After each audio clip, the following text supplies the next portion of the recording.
On today's episode, we have a couple of Marvel comic book movies, starting with Iron Man from 2008 and Spider-Man from 2002.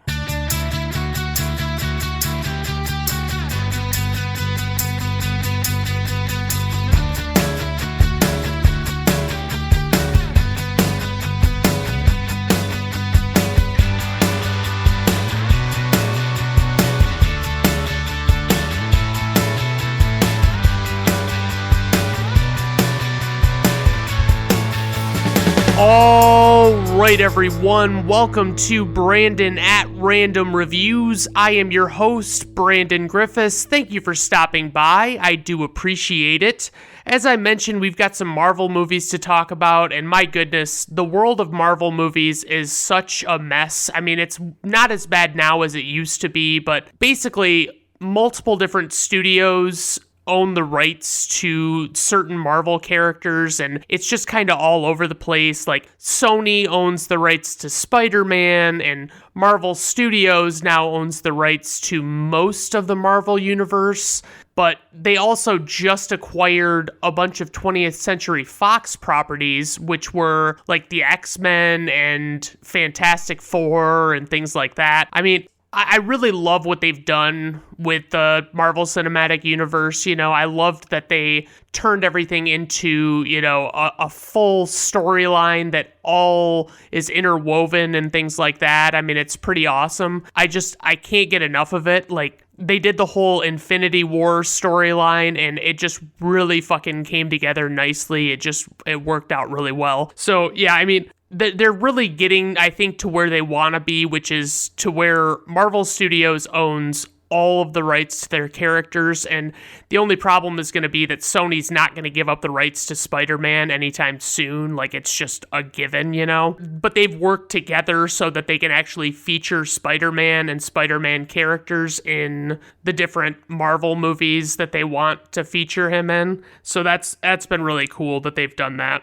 So we'll start off with Iron Man, released on May 2nd, 2008, based on a Marvel Comics character created by Stan Lee, Larry Lieber, Don Heck, and Jack Kirby. Now, when you see that Stan Lee is credited as the creator of a character, I feel like you should take it with a big grain of salt, because he doesn't necessarily, from what I've heard, he didn't necessarily create the characters outright or even necessarily help with their creation. It's more like he saw the potential in these characters. He saw the amazing idea of having them exist in the same universe and be able to cross over with one another and do things like that. So, I mean, I think when you see Stan Lee, it's like it doesn't necessarily mean like he came up with the idea for Iron Man. It was like he was there and he was, facilitating things and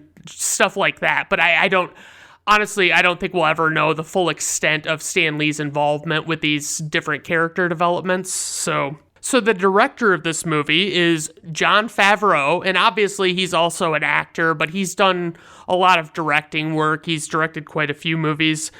The ones that I noticed that he directed that I didn't realize he directed were The Jungle Book and The Lion King live-action / CGI remakes. And I gotta say, I've only seen one of the live-action remakes that Disney has done of their animated films, and it was Beauty and the Beast, and that's only because I have a crush on Emma Watson that I saw that one. So, I mean, I wasn't overly impressed with that one. I liked the animated movie a lot better from 1991. It was so much better in every way, in my opinion. And it's like clearly just a Disney cash grab, It's like they're just making their movies over again to make money off of them again. So I guess I can't really fault them for that. Who doesn't like money? For the writers on this, we have Mark Fergus, Hawk Ostby, Art Markham, and Matt Holloway. And Fergus and Ostby did Children of Men, which is a movie with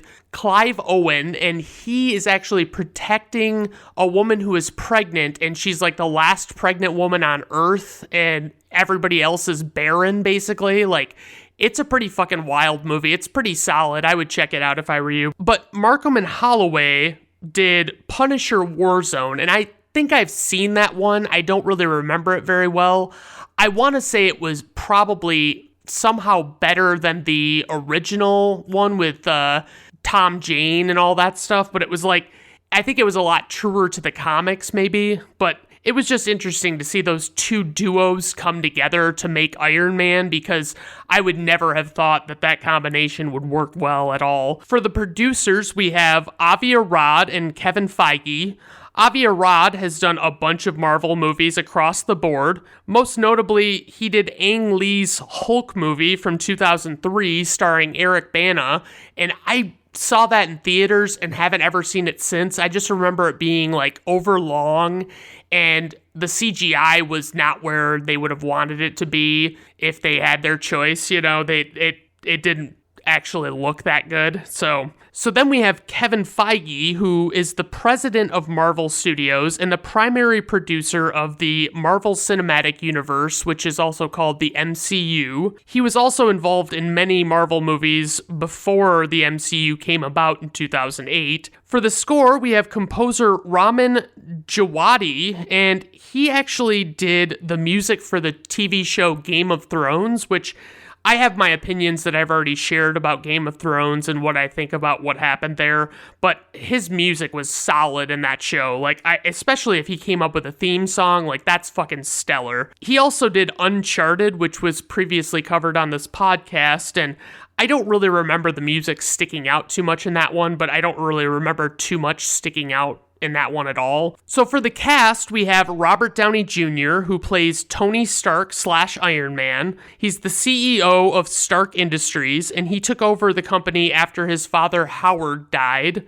Some movies of his that I'll recommend, I've got 3 of them. So Kiss Kiss Bang Bang is fucking stellar. Like, he plays a thief that gets caught in a web of like this murder mystery, and there's a lot of great humor in it, and it's really pretty funny, and it's a solid all-around movie. I watch it a lot, so I mean, I can't recommend that one enough.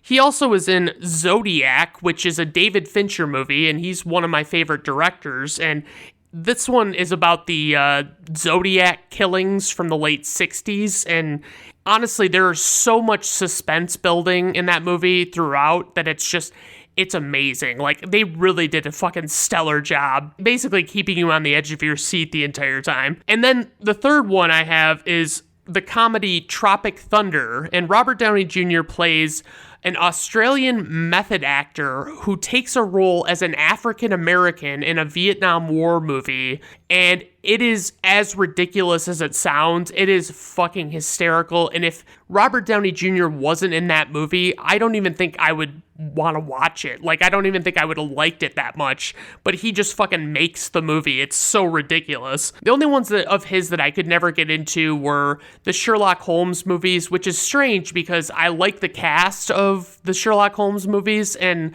I also like Guy Ritchie typically, but for some reason I just could not get into the Sherlock Holmes movies in particular. Next up, we have Terrence Howard, who plays James Rhodey Rhodes, and he is the liaison between Stark Industries and the U.S. Air Force, plus him and Tony are really good friends. He was in a movie called Crash, which is one of my least favorite movies ever to win or be nominated for Best Picture, which is really saying something. He was also in The Ledge, which I also covered on this podcast, and I thought that it was legitimately awful. Like, it felt like an after-school special level movie, and it really didn't make good points or, say a lot of good things. Like, it didn't do it for me. He has also, Terrence Howard, developed the system of thought called teriology, of which one of the primary assertions is that 1 × 1 = 2, because he says it doesn't make sense that it only equals 1 according to everybody else. Obviously, he's gotten a lot of flack for this. A lot of people have criticized his logic and things like that, but, it kind of colors my opinion of him as a person. I still think he's a good actor, but I hear that and I'm like, are you fucking shitting me, dude? Then we have Jeff Bridges, who plays Obadiah Stane / Ironmonger, and he's Tony's second in command at Stark Industries. And Jeff Bridges was in the movie Tron in the 80s, and that one sticks out to me as being one that I couldn't understand the hype behind that movie. I didn't really think it was that good. And I mean, obviously, like, it was the 80s, so the special effects weren't amazing, but even beside that, like, the story wasn't that compelling to me. It wasn't that good. And it was one of these ones that got a sequel, 30 or 40 years after it originally came out. So Tron's not for me, honestly. Then we have Gwyneth Paltrow, who plays Pepper Potts, and she's Tony's assistant and kind of sort of love interest in this movie. She's been in quite a bit of movies, but I'll be honest with you, I'm not a huge fan of Gwyneth Paltrow. Every time I've seen her in a movie, I thought, God, there's probably an actress out there that could have done this way better, I mean, that's all I can think. Whenever I see her, it's just like, why did you put Gwyneth Paltrow in this fucking movie, I don't think that she's a tremendously great actress or anything. Then there's Paul Bettany, who plays Jarvis, the AI that is basically Tony's virtual butler and voice for the interface of his suit. He was in The Da Vinci Code, where he was the weird guy who, he was super pale and he whips himself, and it's super unsettling to look at. I don't know.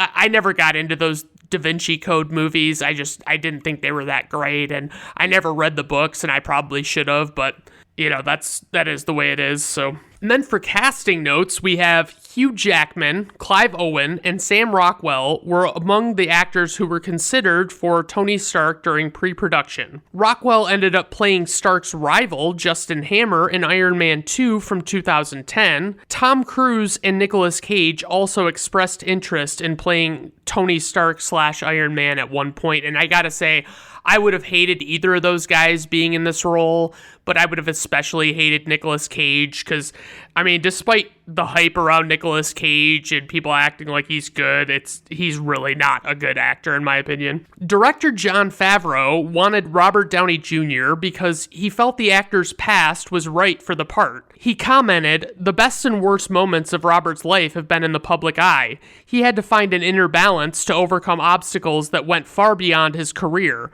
That's Tony Stark. Robert brings a depth that goes beyond a comic book character having trouble in high school or can't get the girl." Favreau also felt that Downey could make Stark a likable asshole, but also depict an authentic emotional journey once he won over the audience. The last casting note I have is that Rachel McAdams was Jon Favreau's first choice to play Pepper Potts, but she turned the role down, and she later played a role in Doctor Strange from 2016 and the sequel to that movie, which those are also Marvel Cinematic Universe movies. For the plot synopsis, we have the arrogant CEO of a weapons manufacturer turns over a new leaf and develops a state-of-the-art protective metal suit after being held captive by terrorists. All right, let's dive right into this fucking plot. I'm just so fucking amped about this movie. So Tony Stark, played by Robert Downey Jr., is a genius and has changed the face of the weapons industry. Robert Downey Jr. was unequivocally the best choice to play Iron Man. Like, he is Tony Stark and Iron Man to me. Tony's always doing what he feels like and doesn't really give a shit that everyone close to him seems to be annoyed with him for being an asshole of a person. The press grills him all the time about the reputation his company has for supplying weapons irresponsibly, and he basically argues that weapons are necessary and it's about having the bigger, better stick than the other guy in a fight. I can't imagine being in the public eye so much with all of this shit, it's like all this decision making, it'd be so much fucking pressure. I prefer to have as little focus on me as possible, and that's why I keep my listener numbers to below 20 per episode. Please tell your friends about Brandon at Random Reviews. Go ahead and play all of my episodes with the volume down while you sleep to boost my numbers as well. Anyway, Tony's a total playboy and hits on one reporter from Vanity Fair as she's grilling him about what his company does, and he ultimately sleeps with her, and she's pretty fucking good looking. And so maybe I do need to get into dealing heavy artillery and, I could get that ball rolling. What I don't understand is, are we suggesting that a magazine like Vanity Fair is likely regularly reporting shit about the weapons industry? Is that like a thing? This may shock you, but I'm actually not a Vanity Fair reader, but I didn't think this was a subject matter that they covered, you know? We get little dashes of Pepper Potts, Obadiah Stane, and James Rhodes in the beginning, and all of them feel like they would have cut Tony out of their lives by now if they could. I mean, it's not as bad as all of that, to be honest, but, you know, it's just, you get a sense that they're annoyed with Tony.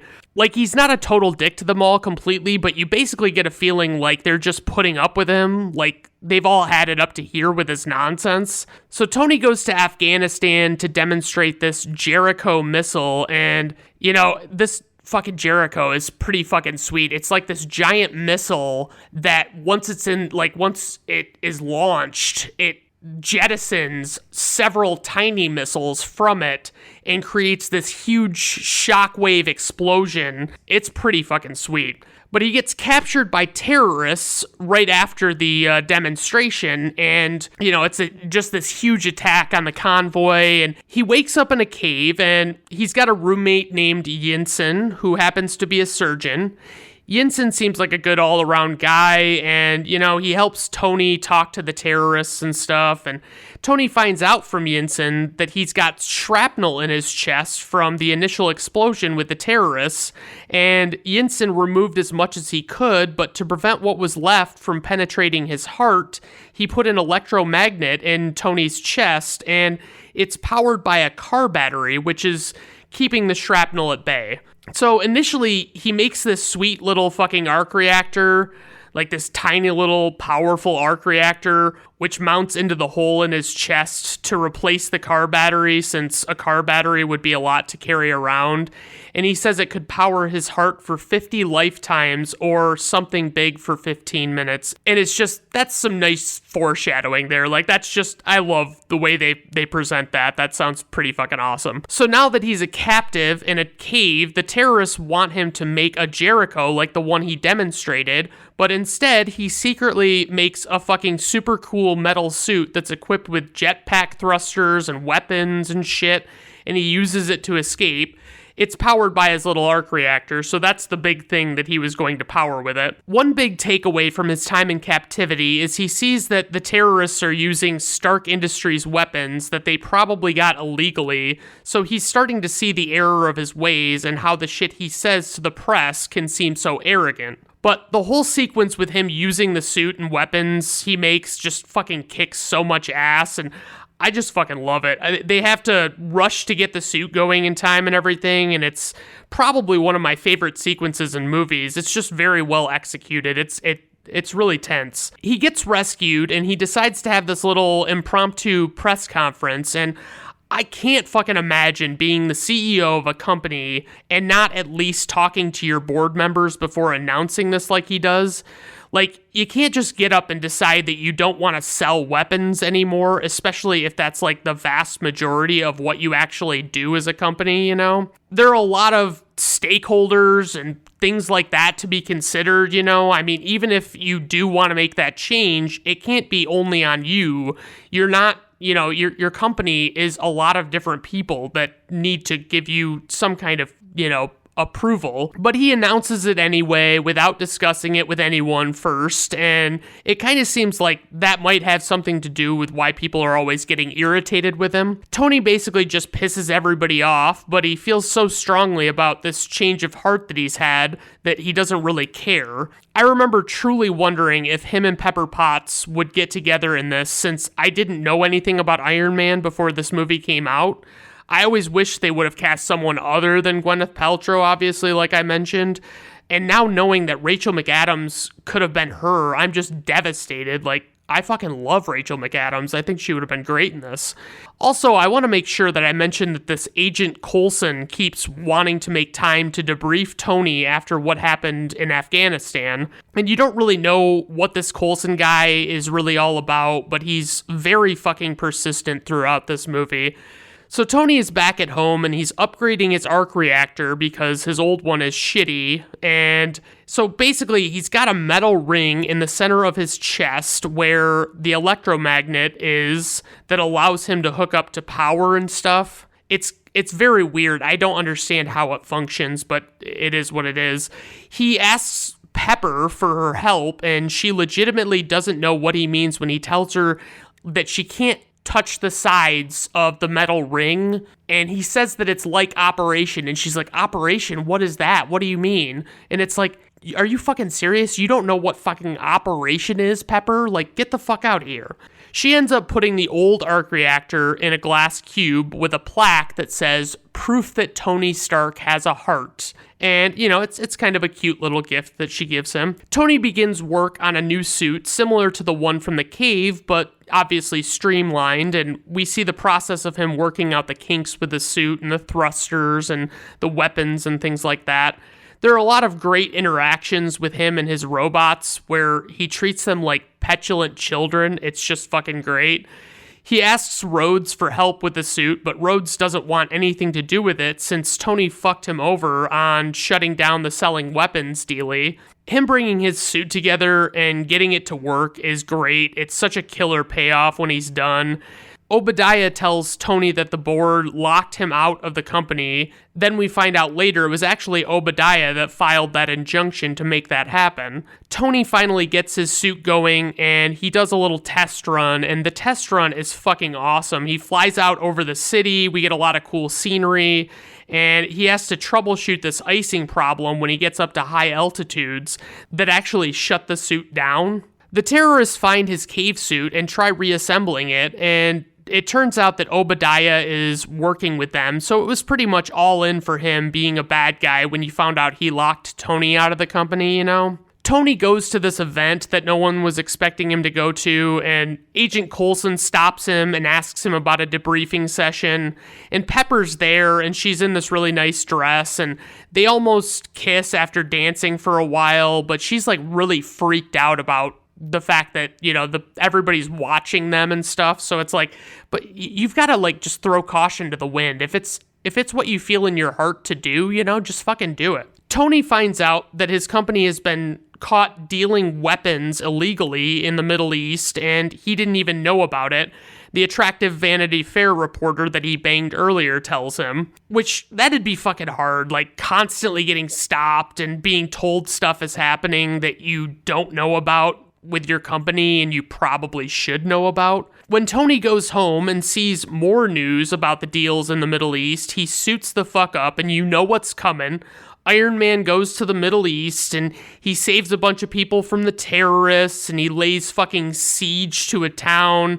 And we get this moment with a tank where the tank fires its cannon at Iron Man, and Iron Man just casually dodges the shot, and he fires a missile at the tank, and it's this tiny little missile he shoots off of his arm, and it hits the tank, and then Iron Man just turns and walks away, and the tank fucking explodes, like, massively behind him. It's so great. This is an exceptionally badass sequence in the movie. I mean, the whole thing, it's really cool the way it happens. And Rhodes calls Tony for help because they think Iron Man is some kind of unauthorized military action happening in a war zone, and they don't know who's doing it. So we get a big dogfight chase scene with Iron Man and two fighter jets, and Tony tells Rhodes what's going on. Finally, he's like, I'm in, it's a suit, I'm inside of it, like, please stop fucking trying to kill me. And so one of the fighter jet pilots ejects basically and has to be saved because his parachute won't open, so Tony comes and saves him, and it's pretty fucking great. We get this funny thing after the fact where Rhodes is like trying to figure out what he's going to tell the press about what happened. And Tony's like, well, I mean, it's like a training exercise, right? That's the usual bullshit, right? And Rhodes is like, it's not that easy. And then the next thing you see is Rhodes saying it was an unfortunate training exercise gone wrong, you know? So afterwards, Tony asks Pepper to go to his corporate office to get some files off his computer.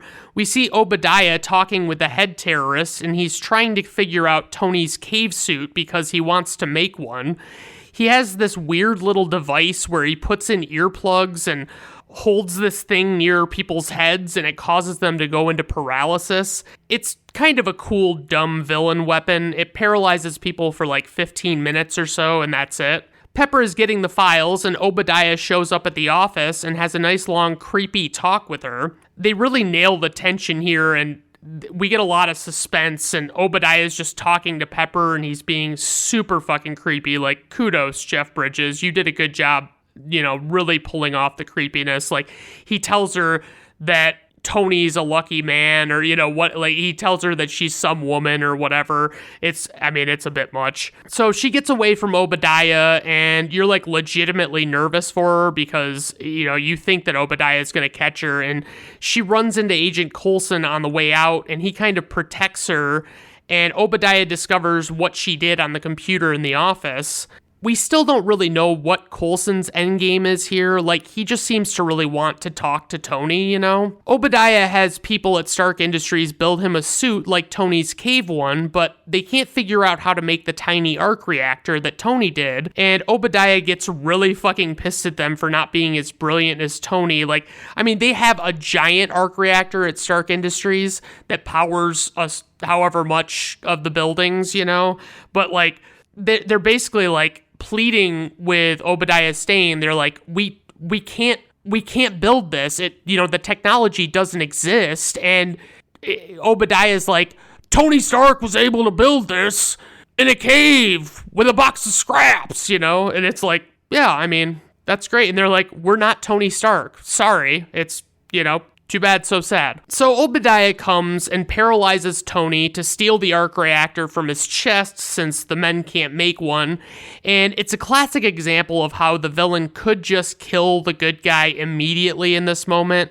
But I guess direct murder charges are where Obadiah draws the line. So things are really heating up as Pepper calls Rhodes to tell him what Obadiah is doing, and Pepper and Agent Coulson's men are converging on Obadiah, not realizing what bad news he is because he's got this suit. The paralysis is wearing off, and Tony has to stumble downstairs to get his old arc reactor in the glass case that Pepper got him. And I really love the way these puzzle pieces fit together in this movie. It really works well. Shit that happens actually has meaning and comes back later. So Rhodes comes to Tony's, and as Tony leaves suited up as Iron Man, Rhodes looks over at one of the suits and says, "Next time." And it's kind of funny because it's a reference to him becoming War Machine / Iron Patriot in later stories, But basically, Terrence Howard got recast after this movie with Don Cheadle, and I like Don Cheadle way fucking better, by the way. He's infinitely better than Terrence Howard, in my opinion. But, basically it's like, dude, there's no next time for you, bud. I'm sorry. You're not going to be in a fucking War Machine suit. Sorry. So Obadiah puts Tony's arc reactor into his new suit and starts attacking Pepper and the agents that Coulson brought. And they really dial up the intensity once you see Ironmonger, as he's called, in action. It's legitimately frightening. Tony comes to save the day, and the fight between Iron Man and Ironmonger is pretty solid for a small-scale fight. We see the disadvantages and advantages of each suit. Iron Man is more mobile, and Ironmonger seems to have more firepower. Iron Man uses the icing problem that he knows will be present on Ironmonger's suit, which is another puzzle piece, we got that earlier in the movie, and now it's coming back in a big way. The big thing is Tony has Pepper overload the big reactor at Stark Industries to explode and kill Ironmonger, which leaves Iron Man severely wounded, but it's pretty clear he'll live. But, you just see him laying on the ground and his arc reactor is flickering. So I love this whole bit with Agent Coulson revealing that they've shortened his agency's name to S.H.I.E.L.D., which I'll explain in a little bit what it all stood for and everything, but I didn't really feel like trying to actually say what it stood for in the middle of talking about the plot. Coulson gives Tony a cover story alibi for the Iron Man Ironmonger fight. It's like he has the story and a bunch of sworn statements from witnesses that he was somewhere else, and they're going to say Iron Man was acting as his bodyguard, and Tony is supposed to stick to this ridiculous story, which it's like, that's a shitty BS story. That's not a good cover story. But at the press conference, Tony begins to talk, and the Vanity Fair reporter immediately questions what she knows is a bullshit cover story before Tony can even say it. And then he just says, "I am Iron Man." And the movie closes out with the instrumental portions of Black Sabbath's Iron Man, and it kicks a lot of ass, I'll be honest. So Tony opts not to keep a secret identity, which is kind of a big deal. Then in the post-credit scene, we get Nick Fury from S.H.I.E.L.D., who has an eye patch and is played by Samuel L. Jackson. Fury just simply says he wants to talk to Tony about the Avengers Initiative. And I'd be remiss if I didn't mention that Nick Fury is a great representation of one-eyed folks, unlike that bad guy who poisons Indiana Jones's dinner in Raiders. Plus, he's missing the cool eye to be missing. Good old Lisa Lopez. And that's the end of the movie, so praise. I love the modernization of this story and character. The origin isn't boring and doesn't drag like some origin stories tend to. Everyone is terrifically cast and really sells themselves, except for Gwyneth Paltrow.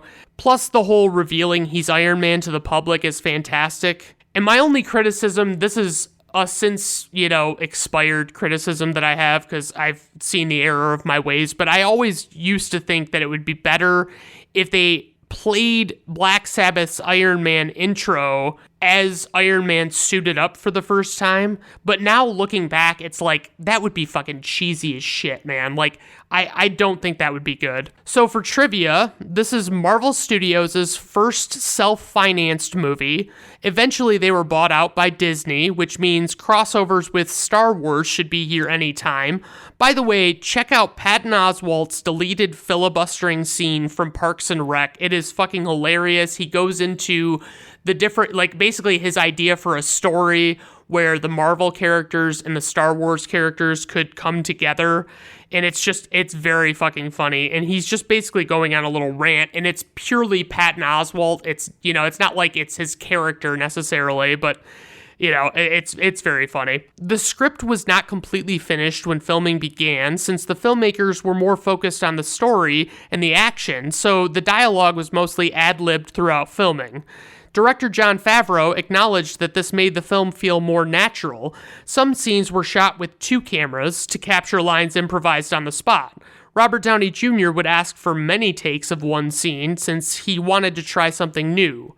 Gwyneth Paltrow, on the other hand, had a difficult time trying to match Downey with a suitable line as she never knew what he would say, which sounds about right to me. It just seems like she'd be out of her league if she was trying to ad-lib. I Am Iron Man was ad-libbed by Robert Downey Jr. Producer Kevin Feige approved using it in the final cut of the film and credits this with his decision to largely do away with secret identities in the Marvel Cinematic Universe.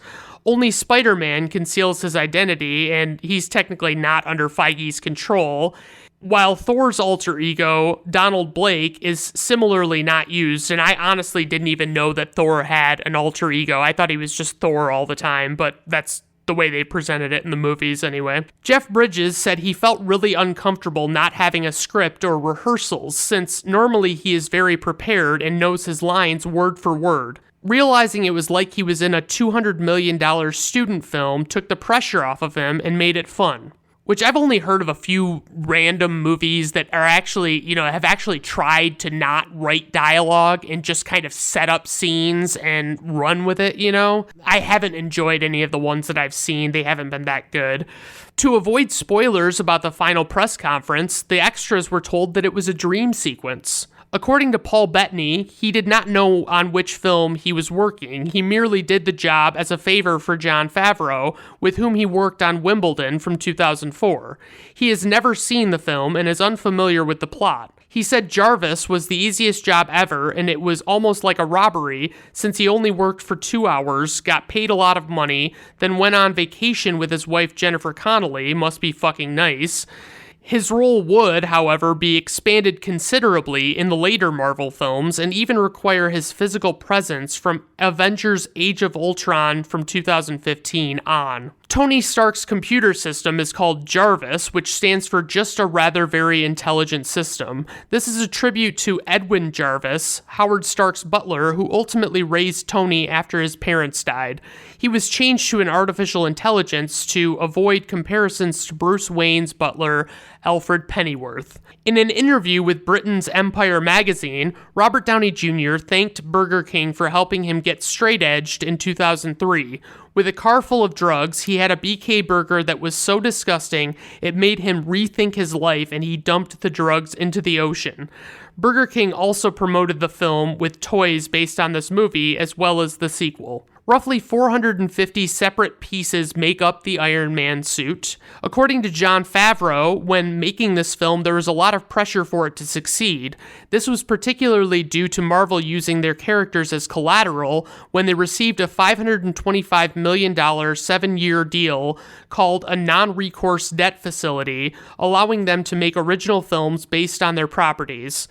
Marvel wanted to have complete creative control over their characters, build a film library, and greater profit potential than the deals they've inked with other studios owning the rights to their characters.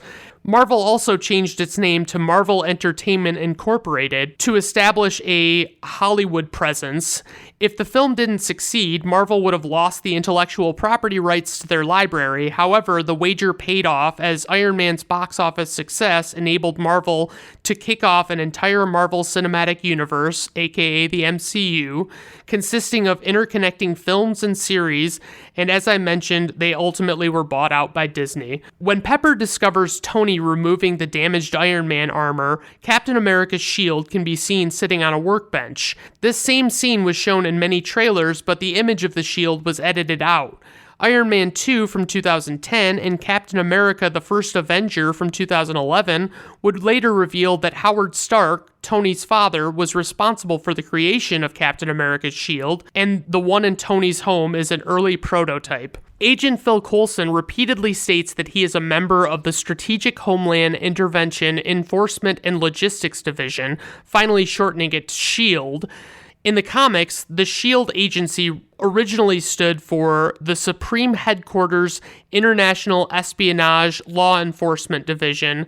Then in 1991, it was revised to the Strategic Hazard Intervention Espionage Logistics Directorate. In the comics, Tony Stark participated and then became Iron Man in the Vietnam War. Later, this was changed to the Gulf War. In this film, the character's origin was changed to Afghanistan, as director Jon Favreau did not wish to make the film a period piece, but instead give it a realistic, contemporary look. It took approximately 17 years to get this film into development. Originally, Universal Pictures was to produce the film in April of 1990. They later sold the rights to 20th Century Fox. Later, Fox sold the rights to New Line Cinema. Then finally, Marvel Studios decided to handle their own creation. The Iron Man Mark I armor weighed 90 pounds. And this is the one that he made in the cave, and it's big and fucking bulky, and I would have thought it would have weighed more than 90 pounds. Like, I don't know if they're trying to say that that's, like, really a high number or really a low number at all. Like, I can't even tell. So for info and ratings, we have a runtime of 126 minutes, a budget of $140 million, opening weekend of $98.6 million, worldwide gross $585.8 million, IMDb rating 7.9, Rotten Tomato critics score 94%, Rotten Tomato audience score 91%, personal rating 5 out of 5 stars. I absolutely fucking adore this movie. It set up the whole MCU. It's top notch. Most of the casting is pretty spectacular. I would have picked some other people if I had the choice, but that's where I stand with this movie. I fucking love it. Alright, so moving on to Spider-Man, released on May 3rd, 2002, based on the Marvel Comics character created by Steve Ditko and Stan Lee, directed by Sam Raimi. He did the Evil Dead movies, which I could never really get into. I didn't understand the big cult following with those movies. It was really... They're just not my kind of movies. I don't know what it is about them.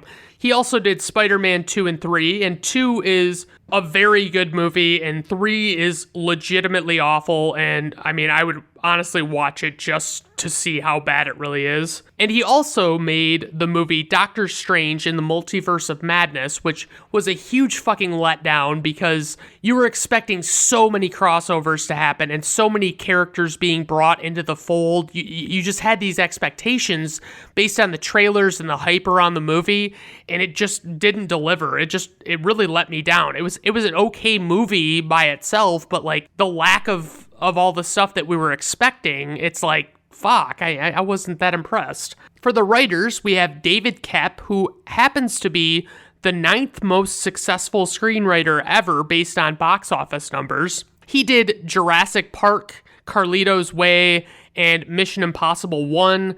I mean, he's done a lot of really solid movies. He's clearly a very good writer.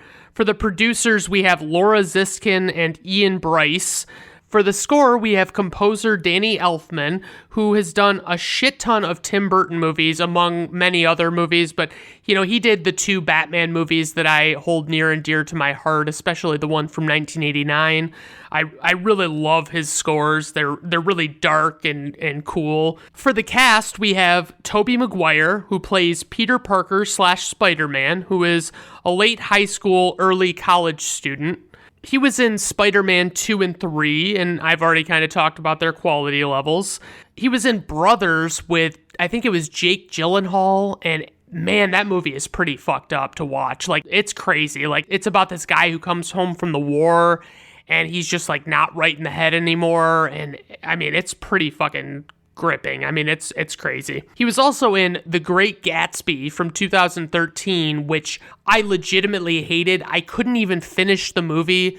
There were so many, you know, this is a 1920s period piece, and they had multiple Jay-Z songs in the soundtrack that were like being shown to be like playing from people's cars and stuff. It was like, are you fucking kidding me? So next up we have Willem Dafoe, who plays Norman Osborn / the Green Goblin, and he is our villain. He's the head of his company, Oscorp, that develops weapons and such for the military. He was most notably in The Boondock Saints. I revisited that one a year or two ago and wrote a blog post on it, a review of it.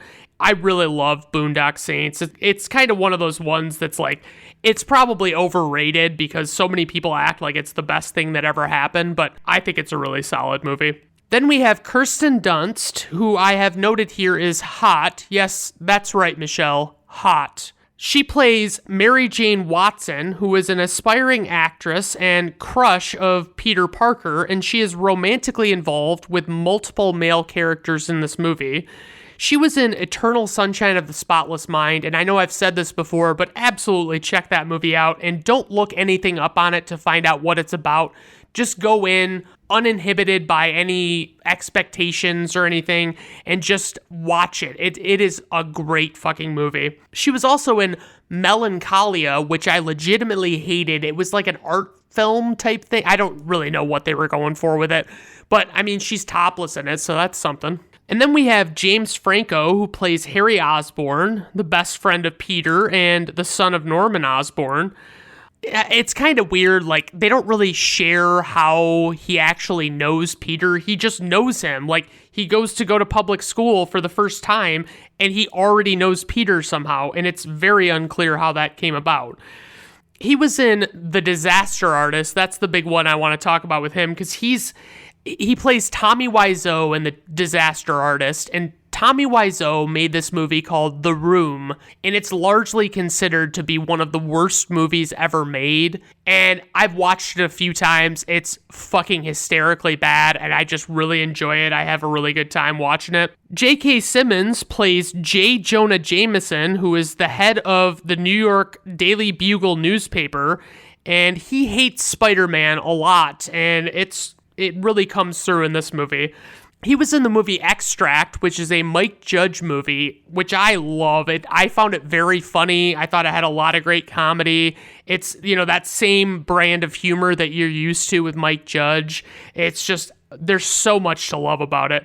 He was also in Up in the Air with George Clooney, Anna Kendrick, and Vera Farmiga, and I absolutely adore Up in the Air as well. It's worth checking out for sure. So a little bit of history and casting notes. When the film was originally in development in 1985, the studio was considering Tom Cruise for Spider-Man, Bob Hoskins for Dr. Octopus, and Lauren Bacall or Katharine Hepburn were going to play Aunt May. When the project began in the late 1980s, the role of Mary Jane Watson was considered for many actresses, and brace yourself for me listing off a shit ton of names here, including Jennifer Jason Leigh, Jodie Foster, Phoebe Cates, Tatum O'Neal, Bridget Fonda, Lori Loughlin, Diane Lane, Sarah Jessica Parker, Brooke Shields, Kira Sedgwick, Justine Bateman, Nicole Kidman, Julia Roberts, Molly Ringwald, Jennifer Aniston, Uma Thurman, Jennifer Connelly, Winona Ryder, Christina Applegate, Cameron Diaz, Alyssa Milano, Tori Spelling, Neve Campbell, Tiffany Amber Thiessen, Allison Hannigan, and Drew Barrymore. That's fucking 26 actresses. But when the project eventually went into pre-production, it was basically like all of those women were too old for the part by that time. So it was like they weren't even going to be considered for it anymore.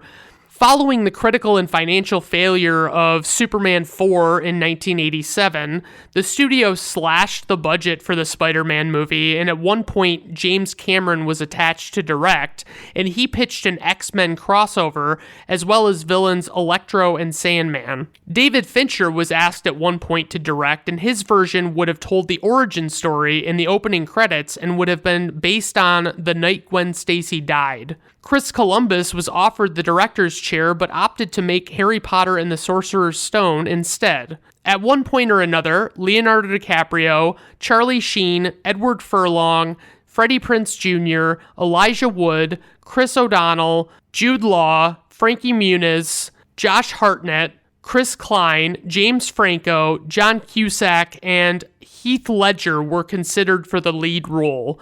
Nicolas Cage, Mel Gibson, Bill Paxton, John Travolta, Brad Dourif, Robert De Niro, and John Malkovich were considered for the role of Green Goblin. Kate Bosworth, Tara Reid, Elizabeth Banks, Eliza Dushku, Kate Hudson, and Mina Suvari were among the actresses who were auditioned, considered for, or offered the part of Mary Jane Watson. Some of the actors considered to play J. Jonah Jameson included R. Lee Ermey, Hugh Laurie, Harve Presnell, Dennis Farina, Michael Keaton, Fred Ward, Christopher Lloyd, and Bill Paxton.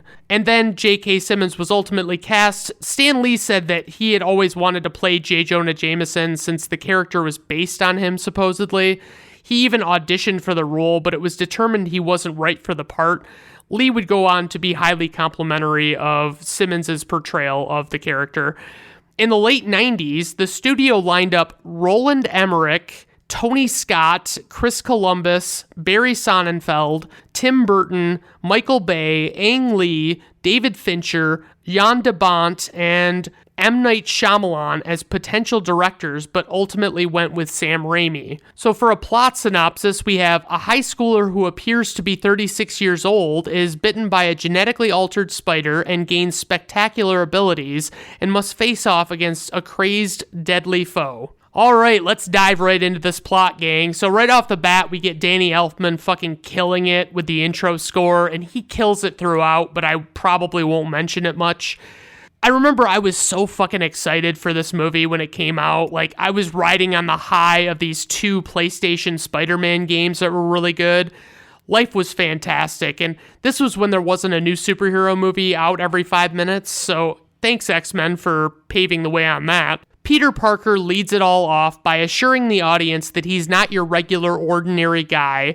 Of course, his story has to revolve around a girl somewhat, Mary Jane Watson, aka MJ, played by Kirsten Dunst. We see that Peter gets bullied a lot by other schoolmates as he goes on a field trip to the science department at Columbia University, and he meets his friend Harry there and meets Harry's father, Norman. Norman fucking loves Peter since he's intelligent and just seems to be who he'd rather have for a son. They go to this lab where they're studying spiders, and Harry uses all of his interesting facts that Peter has told him about spiders to chat MJ up in front of Peter.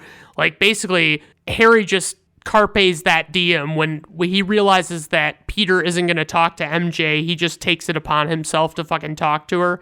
And it's like, Peter is the one who is afraid to talk to MJ, but it's fucking ice cold that Harry actually uses the spider factoids to hit on MJ. I mean, come on. While he's taking pictures of Mary Jane for the school paper, Peter gets bitten by a genetically altered spider. It's a pretty great scene, but apparently it's not even Tobey Maguire's hand that they show getting bit. It's like some double or something. So this whole sequence is iconic, though. I'm just relieved that they could basically retell it almost exactly with different actors in a somewhat different movie 10 years later with no real improvements whatsoever. So Norman's whole arc before and during becoming our villain is that his company Oscorp develops weapons and other scientific things for the military, and they have this serum that can increase strength by 800%, and one scientist is opposed to the serum based on the experiments where one case displayed several side effects, including insanity, which, first off, I'm not really sure how official of a clinical term insanity actually is. And second, I could see giving up what semblance of sanity I have for turning into a beefed up fucking hunk with muscles. So the military gives Norman a deadline and says they'll pull his funding if he doesn't meet it. Peter comes home and acts pretty ill after the spider bite, and his Aunt May and Uncle Ben are worried. We don't really get any explanation of Peter's parents in this or why he's living with his aunt and uncle, but I'm honestly okay with that because we don't really need that in this movie. We see Norman take the serum with the one scientist you just know he fucking hates for speaking out. Norman turns into a deranged monster after taking the serum and kills the scientist and steals a glider and an armored suit from the lab. It seems like there would probably be a lot of evidence that Norman did this, like along with motive. I mean, you mean to tell me that they've got all these high-tech weapons and stuff like that, and they don't even have surveillance cameras going at all? Peter awakens in his room to find out that some changes have happened. He no longer needs his glasses, and he's kind of fucking ripped now, and he runs off to school where he finds out that he has some other new abilities. He catches MJ, who slips and falls in the cafeteria, and this is when we get, his spider sense. She slips and falls, and, you just hear this, music cue, and it's like him just knowing that danger is present, and he just needs to react quickly. But he catches Mary Jane, and he has her in one hand and all of her food flings up in the air. And in the other hand, with the lunch tray, he catches all of the food in rapid succession and it all lands on the fucking tray.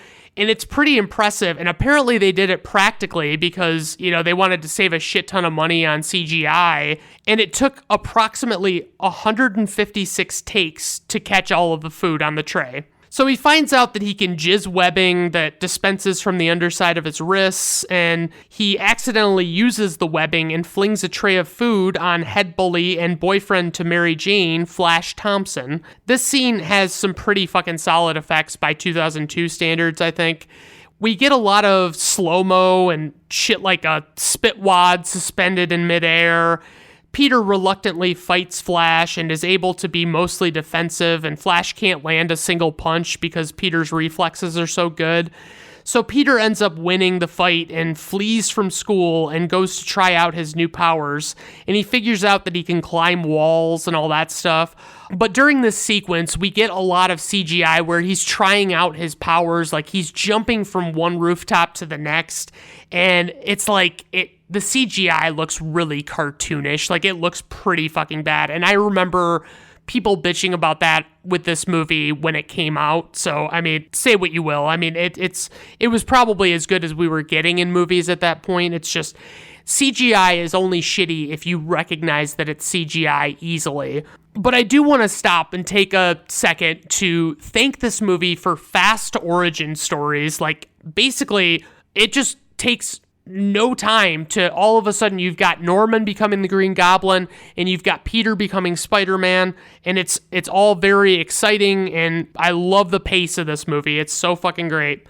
I guess we're supposed to understand that Norman isn't totally consciously aware of what he does when he becomes Green Goblin. I feel like that concept doesn't really make much sense to me.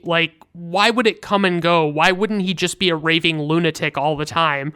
And I probably should mention that MJ lives next door to Peter at this point, and he frequently witnesses her being at least verbally abused by her father. Peter comes out one night as MJ is fleeing her father, and her and Peter talk, and she mentions how much Peter freaked everyone out at school. It's kind of a nice scene. Kirsten Dunst does a good job conveying the real her versus the facade that she basically puts up for her friends in school and stuff. Flash comes and whisks MJ away from her talk with Peter in his new convertible, and Peter decides he's going to get a car to impress her, I guess. He looks through the newspaper and finds what has to be a very shitty car for $3,000, and I gotta say, it would not impress MJ, I don't think. Then he spots another conveniently placed ad to get $3,000 for spending 3 minutes in a wrestling ring, and I guess you could call it a bit of serendipity that he happens upon both of these ads, but I would use a term by the name of Deus Ex Machina, which is essentially a plot device where a problem is given an unexpected or unlikely solution and it just happens and everything works out. So Peter makes up a suit with a spider theme, and I've got to say he is a tremendous artist as he's like coming up with costumes and stuff. So Peter goes to leave for the wrestling thing, and Uncle Ben offers him a ride, and, you know, Ben has a little talk with Peter about shirking his chores at home and getting in fights, and basically how he's changing into the man that he'll be for the rest of his life. He tells Peter that with great power comes great responsibility, and Peter is very dismissive towards his uncle and kind of tells him off, you know. I like this scene because the average teenager can often be too thick-headed to listen to parental figures trying to dispense advice, you know? Like, I remember I once wanted to make a career as a musician, specifically a hip-hop producer, and I assumed people struggled not to laugh in my face about it when I told them. My parents and others tried to steer me in the right direction, but I was convinced that it was what I wanted to do, and I wouldn't listen. And I mean, I have no fucking musical talent whatsoever, really. Like, realistically, I can't carry a tune in a bucket. I can't keep the beat. I can't do any of that stuff. I don't know what the hell I was thinking. So long story short is, only follow your dreams if your dreams aren't incredibly stupid. So Peter leaves Uncle Ben on an unpleasant note, and hopefully that won't be the last conversation he ever has with him, am I right? At the wrestling match, he's to fight a wrestler named Bonesaw, played admirably by Macho Man Randy Savage. The announcer doesn't like that Peter wants to go by the Human Spider and instead calls him the Amazing Spider-Man. And Peter is able to win the fight by remaining mostly defensive and utilizing the convenient cage that they bring in for his match.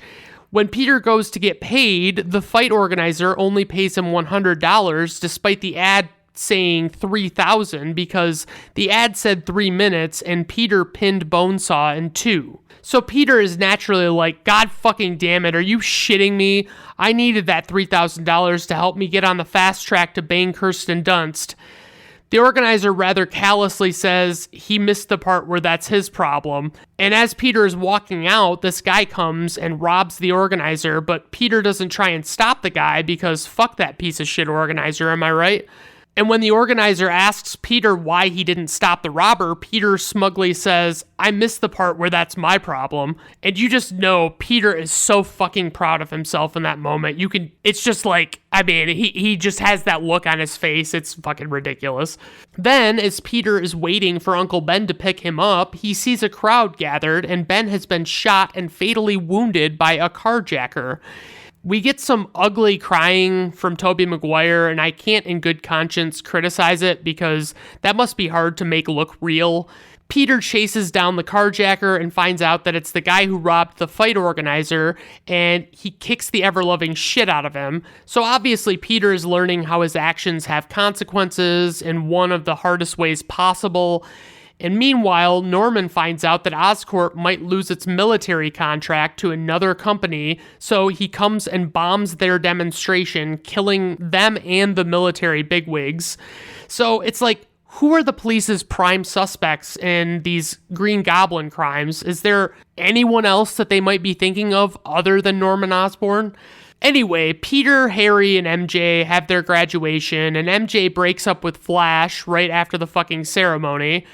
Of course, we get Peter in his full-fledged Spider-Man suit, and it's honestly probably still one of my favorite designs that I've ever seen in any of these movies. It's so fucking great. I feel like they really oversimplified them as time went on, and I didn't like that. So, we're getting this montage of Spider-Man, saving people and stopping crimes and stuff like that. And all of these New Yorkers are sharing their thoughts on Spidey. And it's not clear why, but some people just straight up hate his guts. We meet J. Jonah Jameson, who only wants to cover Spider-Man in the Daily Bugle newspaper when he finds out how many papers he's selling. Peter finds out that MJ is working at a diner and that she's dating Harry, who is roommates with Peter now.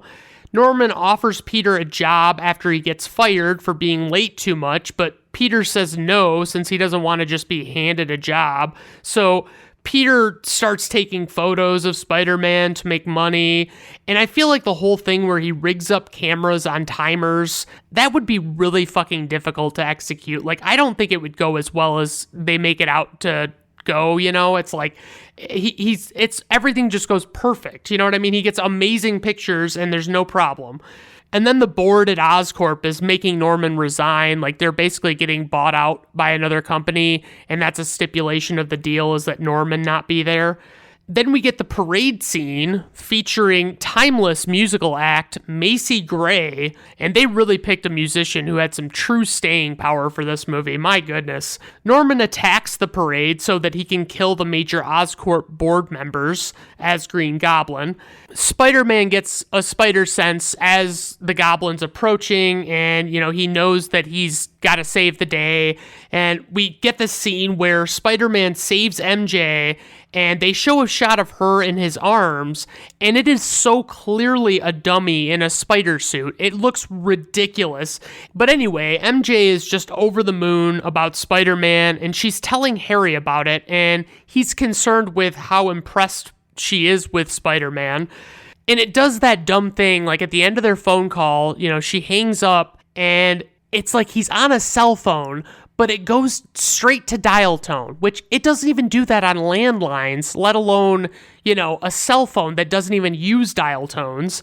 It's just, I fucking hate how much movies always fucking do that shit. So Harry tells Peter that he's sorry about being with MJ, but he says that Peter never made the move, which is still a basic bro code violation in my mind. Like, this is the one chick that Peter loves, and, he doesn't talk about any other girls, it's just her, so it's like, I don't really think it's cool that he did this. We really see Willem Dafoe go all in on being what is supposed to be half raving lunatic Green Goblin, half regular Norman Osborn. And I don't really get why it works like this. Like, why does the insanity of the Goblin come and go like this? I don't understand it. And it's like he forgets what he does as the Goblin, but the Goblin doesn't forget what happens to Norman for some reason. The Goblin finds Spider-Man and poses the idea of how they could work together. He gives Spider-Man some time to decide, but it seems like a pretty fucking easy no to me. So the city is calling for Spider-Man's arrest, and Peter runs into MJ, and she says that acting is really not going well, and Peter asks her how things with Harry are going, but he basically backpedals the question.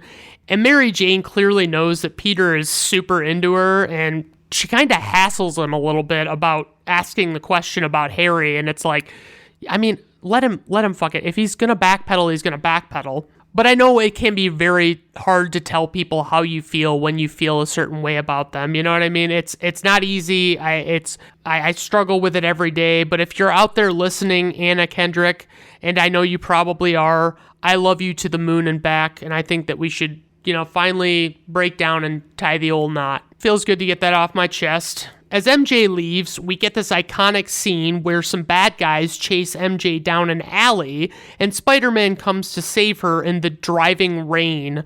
We get Spider-Man hanging upside down, and he and Mary Jane kiss, and I think this is where I developed a crush on Kirsten Dunst.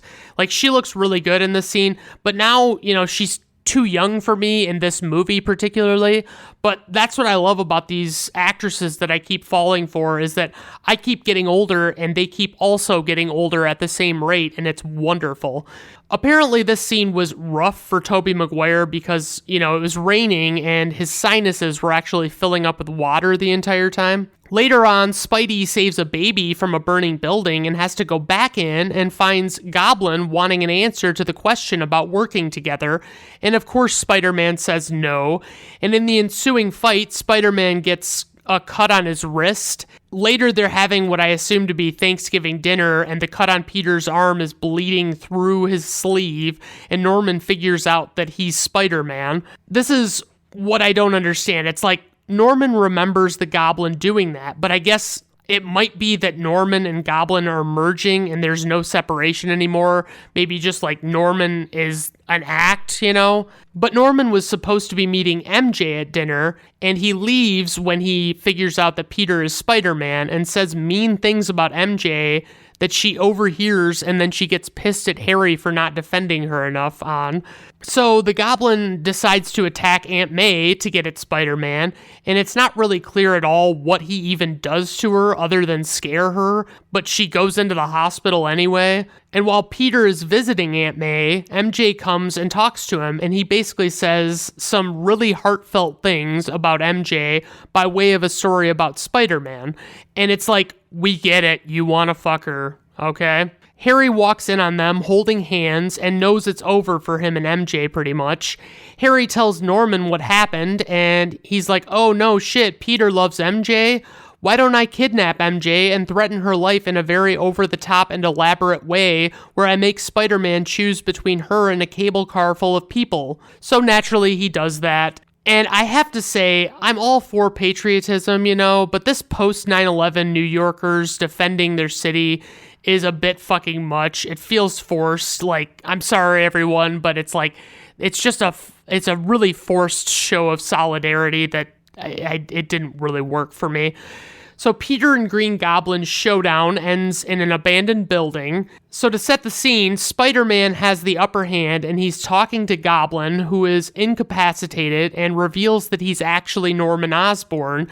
Behind Peter, Goblin is remotely controlling his glider to attack Spider-Man, but Spider-Man's spider sense goes off and he dodges the glider and it kills Norman. Harry vows to get revenge on Spider-Man because, he sees Spider-Man dropping the body off at Norman's office. He drops Norman's body on the couch or whatever. And so Harry's like, oh, I gotta get that Spider-Man. He killed my dad. Peter explains in voiceover that no matter what he does, the ones he loves will always pay. And so he turns down what has to be a pretty fucking sure thing with MJ to protect her.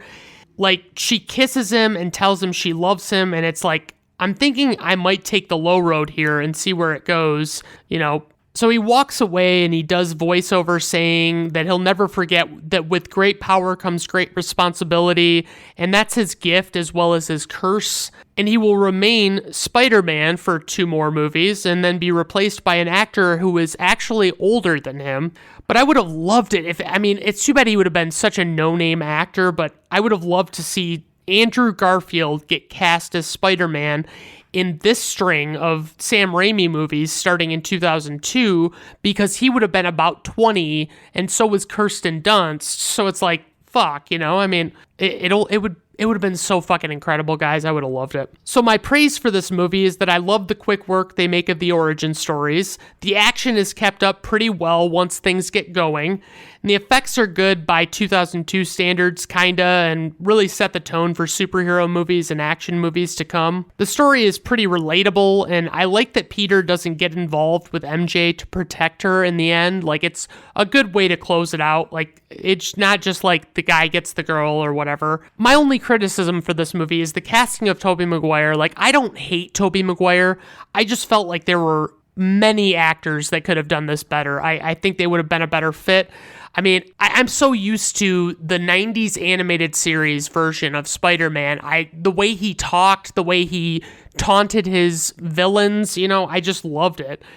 So a little bit of trivia. This was the first film to gross $100 million on its opening weekend alone ever. At that time, no movie had done so, even when adjusted for inflation. And I do remember this movie being a hit. It was a pretty big smash hit, and I saw it twice in theaters, so it was, I liked it a lot. In the wake of the terror attacks on September 11th, 2001, Sony recalled teaser posters which showed a close-up of Spider-Man's face with the New York skyline, including the World Trade Center Twin Towers prominently, reflected in his eyes. Not all the posters were recovered, however, and the ones still at large are now highly prized collector's items. On that note, they also did a handful of reshoots and cuts from the actual movie and trailers. The film's original teaser trailer, released that same year, featured a mini-film plot involving a group of bank robbers escaping in a helicopter, which gets caught from behind and propelled backward into what at first appears to be a net, and then is shown to be a gigantic spider web spun between the World Trade Center towers. Hugh Jackman revealed that he was supposed to have a brief cameo as Wolverine in this movie. Jackman actually showed up in New York to film the scene, but the entire plan was scrapped when the crew couldn't get access to the Wolverine costume from X-Men from 2000. But it seems like they didn't really have to fucking have the exact costume to make that cameo happen. I feel like we really got screwed out of that one. By signing for 2 sequels, Tobey Maguire secured himself a paycheck of $26 million. Color costume considerations meant that Spider-Man was shot in front of a green screen, while the Green Goblin was shot in front of a blue one. Info and ratings. We have a runtime of 121 minutes, budget $139 million, opening weekend $114.8 million, worldwide gross $825 million, IMDb rating 7.4, Rotten Tomato critics score 90%, Rotten Tomato audience score 67%, personal rating 5 out of 5 stars. I really love this one. I hold it near and dear to my heart. I realize that it's got its flaws and things like that, but I really like it. I mean, I would have recast a lot of people if I had this one to do over again, but I like the way it turned out, honestly. It's very fucking good. All right, everybody. Well, those were a couple of Marvel movies. I hope you enjoyed the show today. It's fun to do this. I love to cover these movies that I have watched so many times that I actually can just dive right into talking about them, Obviously, reach out to me if you've got any requests or any suggestions or anything like that, and let me know what you'd like to see. I can obviously entertain ideas. I don't necessarily think I'll go through with all of them, but thanks, everybody. Have a good rest of your day. Bye now.